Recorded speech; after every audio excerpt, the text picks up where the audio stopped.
Assalamualaikum Sobat Football United. Malam hari di sini. Bismillah. Sebelum istirahat, gue ingin ngobrol ringan terkait atau tentang Erik ten Hag. Manchester United beberapa waktu yang lalu disebutkan berada dalam krisis karena penampilan yang tidak stabil, terutama di 3 pertandingan sebelum kemenangan menghadapi Chelsea, di mana Manchester United berhasil menggulung tuan rumah Everton dengan skor meyakinkan 0-3. Tapi nasibnya di Champions League berada di ujung tanduk. Bahkan peluang untuk bisa lolos ke knockout stage ini sangat-sangat kecil karena gagal meraih kemenangan di Galatasaray.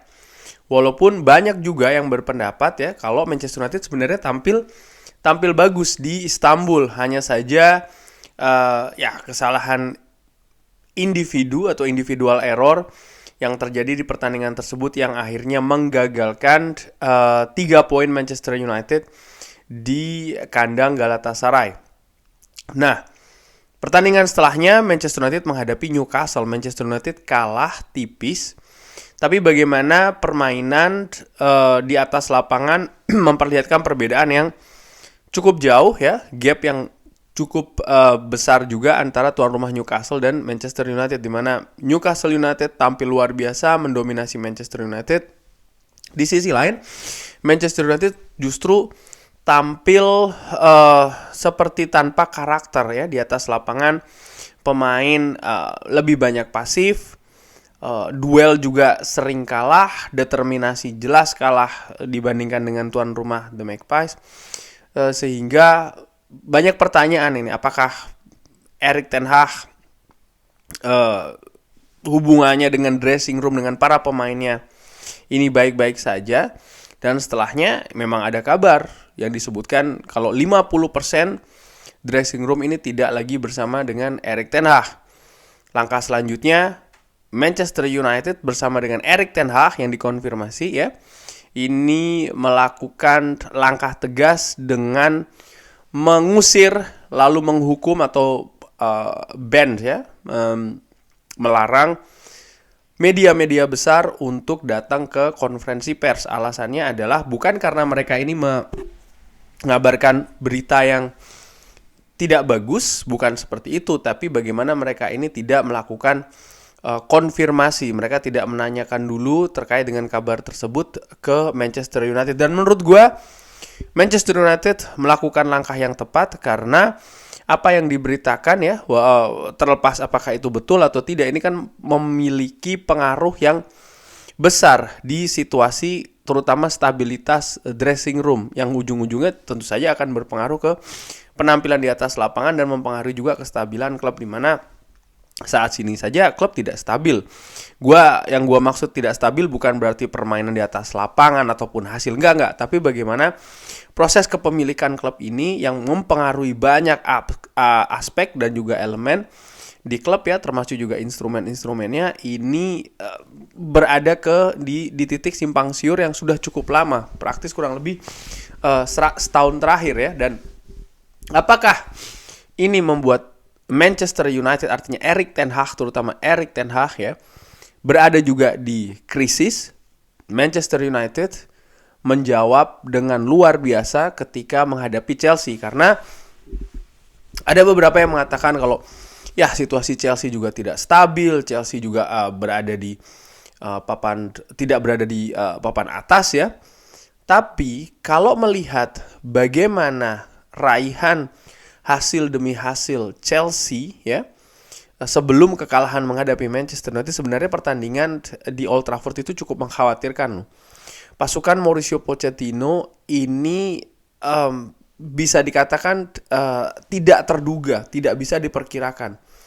Mereka kalah di partai-partai awal ya, menghadapi beberapa tim yang ataupun tidak memperoleh hasil seperti yang diprediksi ketika menghadapi tim yang di atas kertas kualitasnya di bawah. Tapi di beberapa pertandingan sebelum menghadapi Manchester United, mereka tampil luar biasa, termasuk menahan Manchester City dengan membobol gawang Manchester City sebanyak 4 kali. Lalu bagaimana ketika mereka mengalahkan Brighton? Padahal Chelsea bermain dengan 10 pemain ya kan. Ini artinya memang potensi Chelsea bisa mengejutkan di Old Trafford itu tetap besar. Namun bagaimana Erik ten Hag bersama dengan skuad Manchester United juga memberikan reaksi yang istimewa menurut gua. Ini seperti menjawab segala keraguan ya, terutama setelah match menghadapi Newcastle di mana Manchester United tampil tidak dengan situasi yang atau determinasi yang rendah, bahkan ujung-ujungnya adalah krisis di dressing room. Nah, dari situ Manchester United di papan klasemen ya, sampai dengan malam ini gue bikin video ini, ternyata perbedaannya tidak terlampau jauh banget nih dengan papan atas lainnya, termasuk juga peringkat 4 besar. Sehingga menurut gue peluang Manchester United untuk bisa mendapatkan tiket Liga Champions untuk musim depan ini masih terbuka.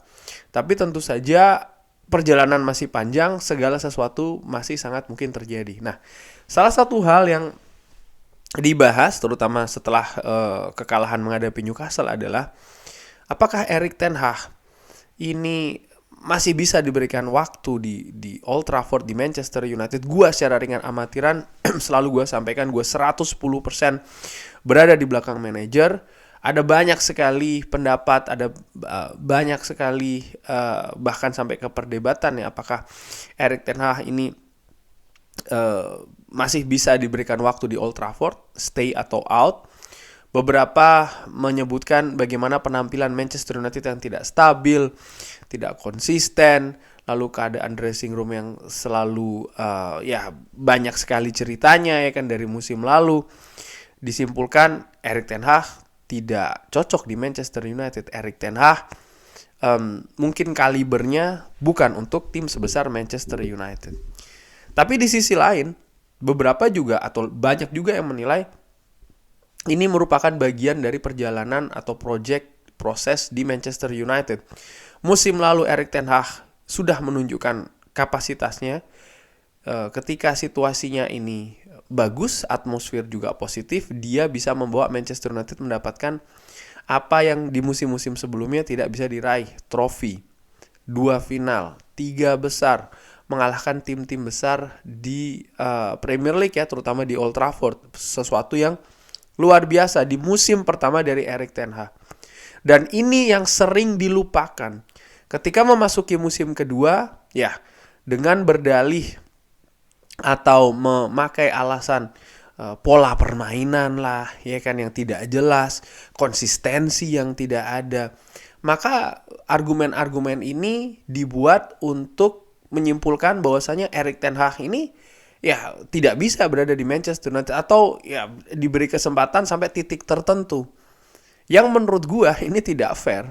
Kenapa tidak fair? Tidak dilihat ya, tidak disinggung bagaimana situasi di skuad Manchester United. Problem internal, penjualan klub yang tidak jelas.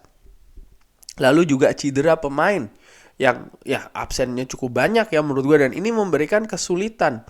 Bahkan tim-tim lain pun saat ini mulai merasakan ya kan bagaimana kedalaman skuad yang tipis ini bisa sangat mengganggu penampilan di atas lapangan. Hal-hal seperti ini sering tidak dilihat atau bahkan dilirik, dan menurut gue sekali lagi ini sesuatu yang tidak fair. Nah, terkait dengan hal tersebut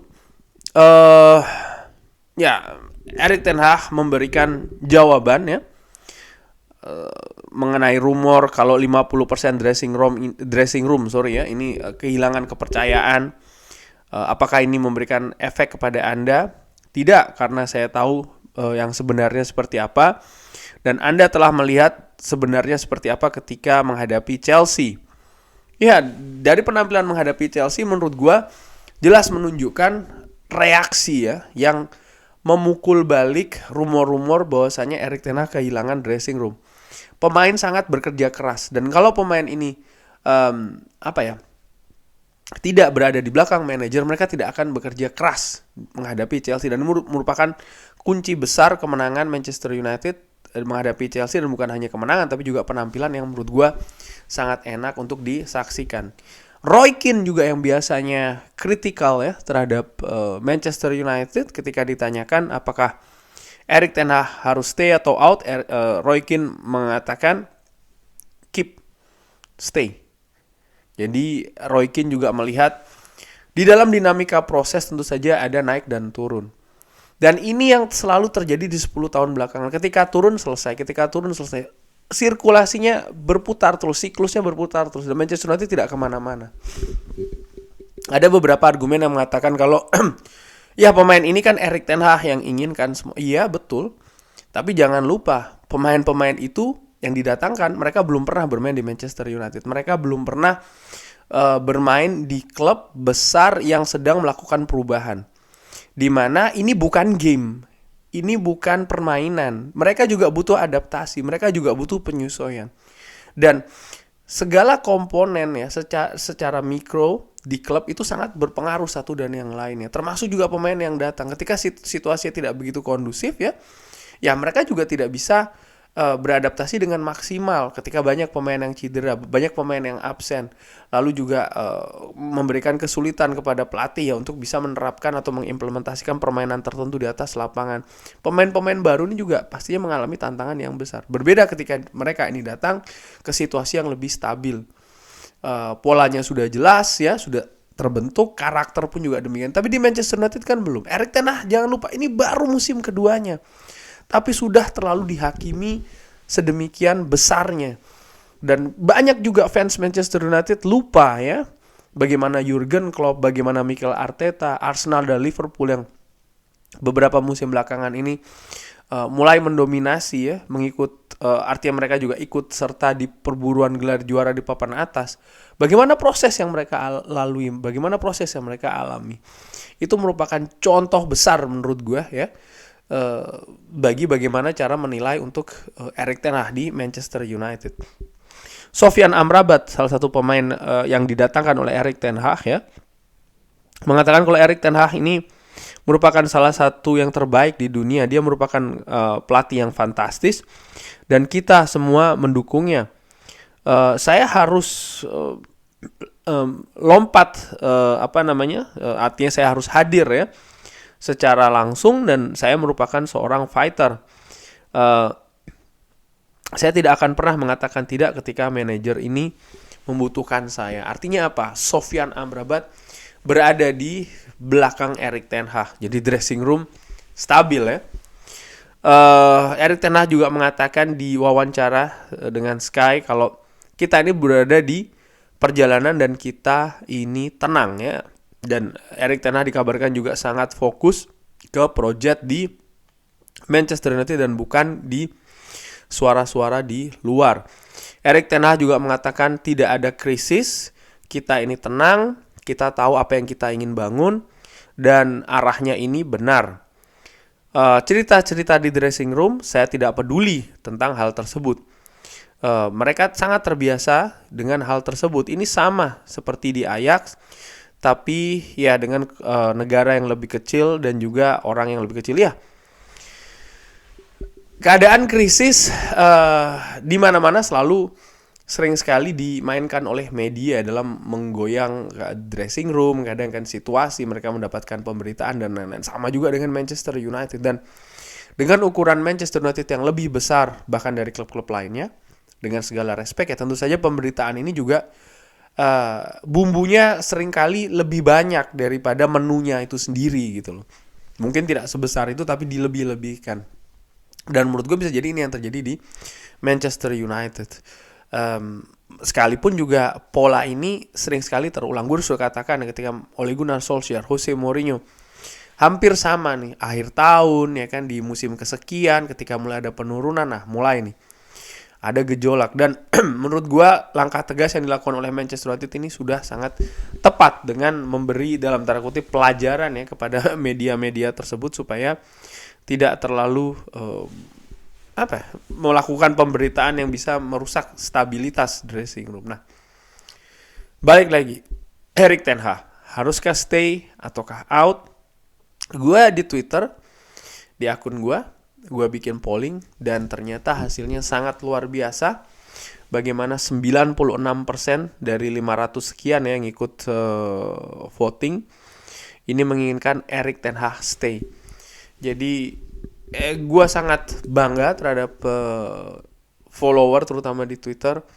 Bagaimana mereka tahu ini proses, tentu saja dinamikanya ada naik ada turun. Kesabaran itu penting.